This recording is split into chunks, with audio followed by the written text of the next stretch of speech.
कथा भागवत में भगवान के विषय में बताया जाता है। मैंने कहा वे झूठ बोलते हैं। अगर कोई इंसान बीमार होता है तो कहां जाएगा बोलो? राम मंदिर जाओगे या अस्पताल जाओगे? कहते हैं गाय का गोबर खाने से कैंसर ठीक होता है, तो बताओ भक्तों, इलाज के लिए विदेश क्यों जाते हो? समझो जरा। ये सब हम लोगों को भगवान के नाम पर गुमराह कर रखा है। और जब यही लोग कहते हैं धन दौलत त्याग कर भगवान की शरण में आ जाओ, और खुद कहीं पर भागवत कहने जाते हैं, लाखों रुपये लेते हैं। ये मायाजाल ही तो है।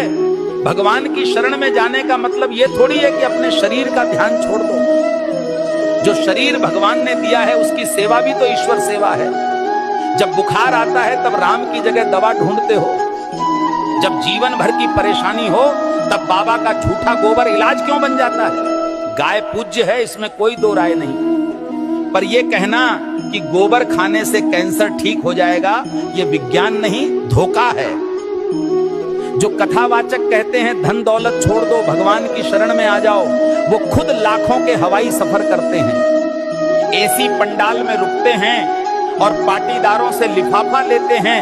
तो त्याग हमें क्यों सिखाते हो? तपस्या की राह हमें क्यों दिखाते हो, जब खुद तुमने उसका कोई अनुसरण नहीं किया?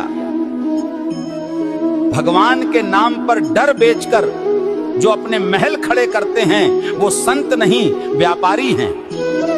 सच्ची भक्ति वो है जो आंखें खोलती है, ना कि आंखें बंद करवाती है।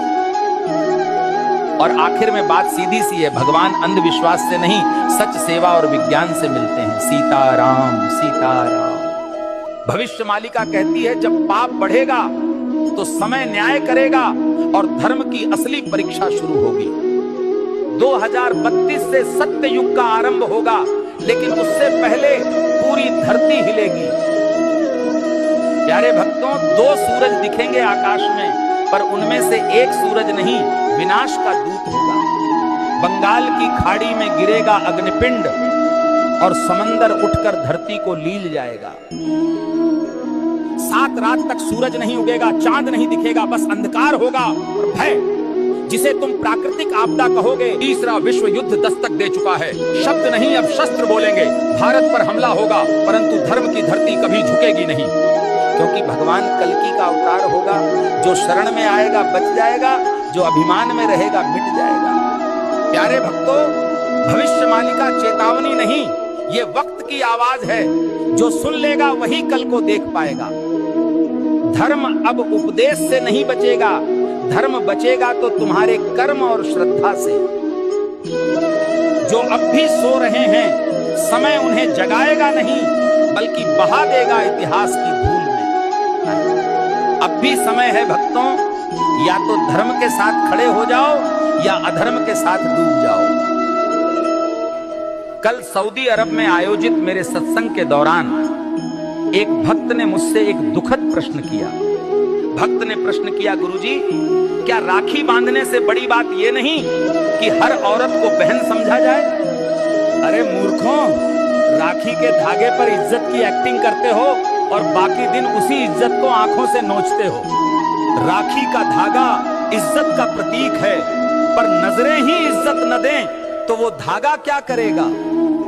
जो आज बहन कह रहे हैं, कल उसी जैसी स्त्री को घूरते हैं। यही विडंबना है। जिस दिन पुरुष की नजर नारी को सच में बहन समझने लगेगी, उस दिन हर बेटी, बहन, हर स्त्री सुरक्षित अनुभव करेगी। भाई कहे जाने से कोई बड़ा नहीं बनता, उसके विचारों और दृष्टिकोण में सम्मान हो, यही सच्ची मर्दानगी है। राखी की रस्म निभाना सरल है, पर नीयत की सफाई असली परीक्षा है।